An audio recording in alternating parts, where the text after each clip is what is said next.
The Men Who Chase Geese. You will like this episode. Yeah, so this is an arc. It's the Blue Shadow Virus and the Mystery of 1,000 Moons. It's a good arc. Not a great arc, but it's a good arc. I kind of liked it. The basic premise... Oh, there's water on this thing. The basic premise is that there's a Blue Shadow Virus. Now, in the Star Wars world, the Blue Shadow Virus was a really bad disease.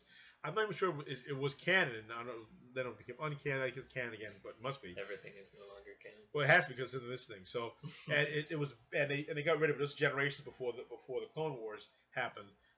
And basically, they want to bring it back. The Separatists are using this mad German scientist. It's a classic German scientist kind of a thing. It's worst cliche in the book. It is a very if bad. If he's an cliche. evil scientist, he has to be German. It has to be German. It does have a good pairing. It's Anakin. Anakin. I'm a little tired. Anakin and Obi-Wan and Ahsoka. And Padme. And Padme. I don't really call her as a pairing. Although Ahsoka really is not with them really at all. So they don't cooperate. I mean, they cooperate, but they're not really in the same shot a lot of times together. So there we go.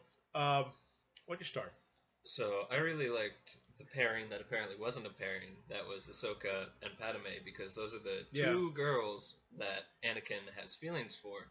And, one is actually his lover, and the other is his Padawan. And this is the first time they actually kind of meet up, and they have that awkward, girl moment where they're like, all right, you're my man's female friend. And then Ahsoka's like, okay, well, you're my master's girl. So, and they have this kind of... But no one's supposed to know about. Exactly. And this kind of realization that they're the only reason that Anakin is coming back for them, because they would have abandoned the mine facility and been done with it and kept it underground and killed the clone troopers with no regard. But since they're there, they're going to risk everything possible for those two people, and those are the exact two females that Anakin cares more about than his mother or Obi-Wan. Well, I mean, so here's what you do in the show. It does show from the first episode and the second episode of the arc the steady increase in the pressure on Anakin, because initially he's not thrilled with this, and then as it goes up and they're more and more in danger, his anxiety and his attachments, of course, and all his feelings go up and up and up, and they start jacking up, and you start seeing how it affects work. And of course, Obi-Wan, who knows all of this, and I've always, that's why in the last movie, the movie 3, it was pretty clear that Obi-Wan knew that Anakin was, he went, that Anakin and Padme were an item. It's pretty clear he knew that. So I always felt he knows. He's gonna know, and it's so he he tells him at one point, don't jeopardize the mission to save Padme.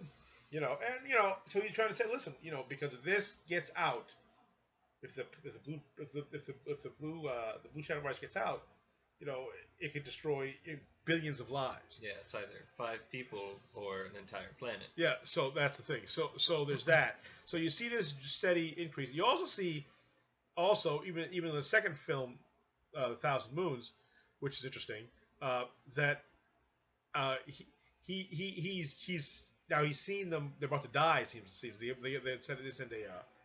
send a message to them that they're almost like they're about to die, and he's lividly angry. And Obi-Wan tells him as they're leaving the shuttle, sometimes you have to take 2 steps back to go 1 step forward, and please listen to me.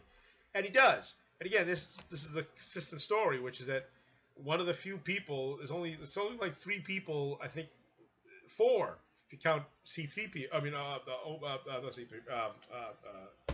R2D2 that he listens to. Padme. Yeah. Okay. Obi-Wan. Yeah. Ahsoka and R2D2.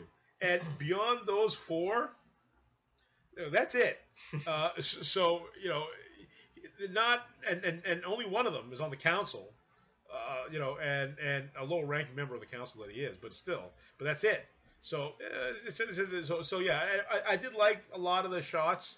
I liked the early part, especially in the Blue Shadow Virus part, where I liked that they had decent fight scenes. with the robot. The robot's actually pretty good job actually. They're crappy, but they did a pretty good job in this episode as far as holding their own.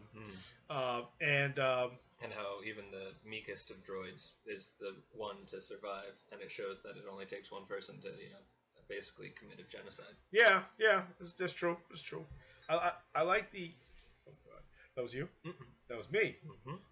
My phone. I forgot to turn it off. I do like the planet they chose. If they had gone with the plan, that would have been good because all the Gungans would have just been. Yeah. Again, nobody likes the Gungans. Yeah. I won't deny that early part. This is the initial movie. The initial episode of the Blue Shadow. You have Padme say, "Okay, Jar Jar, let's go." So, like, you could choose anybody to go with your mission, and you choose Jar Jar, knowing whatever. I understand. George wants what he wants. It's just. I mean, if you had a choice to pick anybody, why would you say? Why would ever say with an important mission? It's very vital to get done. Lives are at stake. Many lives are at stake. Let's bring Jar Jar along as a key member of this to solve it. When does that ever happen? I mean, when will that really happen at all? So that's aside. I understand George must have his way, and that's what it is. But I like the I like the little boy they had there, Kaego, whatever his name was. He was on the mission of the Thousand Moons. He was the little boy who reprogrammed a lot of the robots. He was a nice kid. And I like I mean, it wasn't played up much. I mean, the ghost that haunts the planet. I kind of find it kind of strange that they would kind of revert to that. Oh, excuse me. Third world, where it's like, the great deity in the sky. Well, I mean, there's technology all around you. They have all this technology, and they know the Separatists just left the planet. Yeah. So why are they convinced that it's ghosts? That it ghost haunts the whole planet? It's like, all right. I mean. That honestly, okay. Now, I never said this before, but that would be useful in another episode, like an arc as to why this religion or whatever it was. That would be an interesting arc. It's like why did that happen? It's like why do you all believe this? Who's this one guy who seems to believe who's like the high priest for this religious movement? About this evil deity who's gonna just keep them at bay. And I also like the fact that they did. Like in a lot of bad murder mysteries, the police don't do their job. It's like, so they start making inquiries. When they get to the planet because they can't leave officially because it's haunted.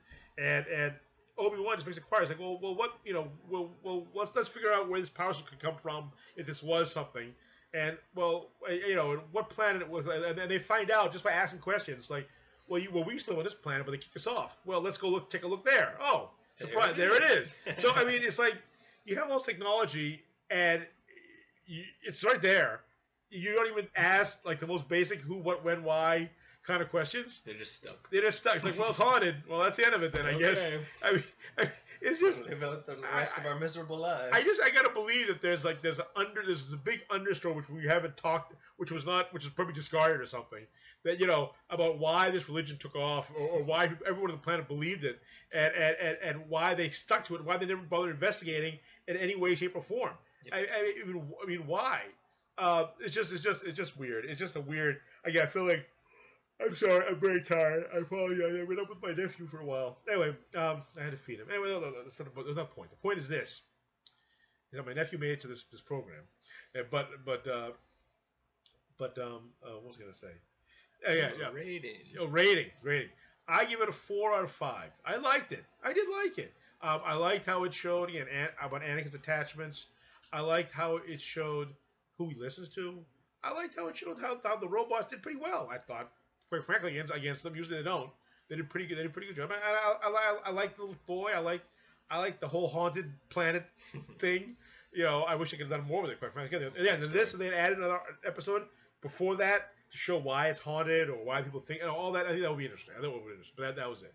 But yeah, 4 out of 5 for me. I liked it. It was good. I liked it too. I will also give it 4 evil scientist cliches out of 5.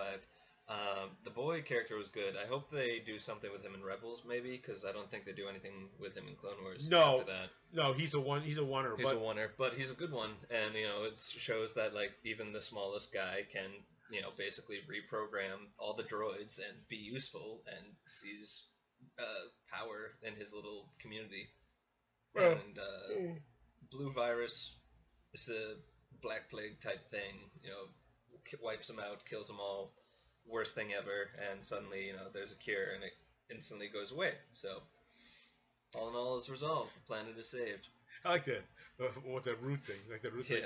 They have one piece of root. It's like that's enough. That's all we need. This tiny little thing. But I guess they're gonna replicate it, so that's how it is. All right. Well, until next time, this is Men Who Chase Geese. You did like this episode. Well, we'll see. Goodbye. Bye bye.